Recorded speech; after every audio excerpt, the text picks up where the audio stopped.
आज मैं आपके लिए एक देहाती मैटर लिख करके लाया हूँ। मर्द मौगी वाला गाना है। स्टोरी यूँ है कि औरतिया चली गई है मायके और इधर मर्दबा अकेले धुआं धक्कर कर रहा है, आँच फूँक रहा है, गोईठा पुआल का आँच उससे लहरवे नहीं करता है, उससे खाना बनिए नहीं पा रहा है। तो देखिए इस पर कैसा गाना बना है।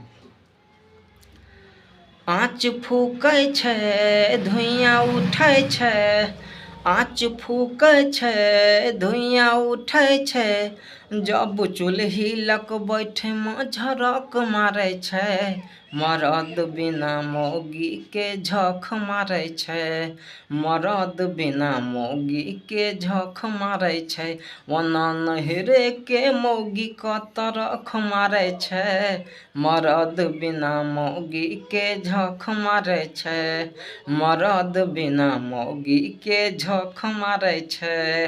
तो कैसा लगा गाना ज़रूर बताइएगा कमेंट करके। और ये गाना अगर आपको गाना है, अच्छा लगा है आपको, तो नीचे व्हाट्सअप नंबर है, फीस भर के ये गाना आप अपने लिए लिखवा के गा सकते हैं स्टूडियो में। चलिए मिलते हैं अगले वीडियो में।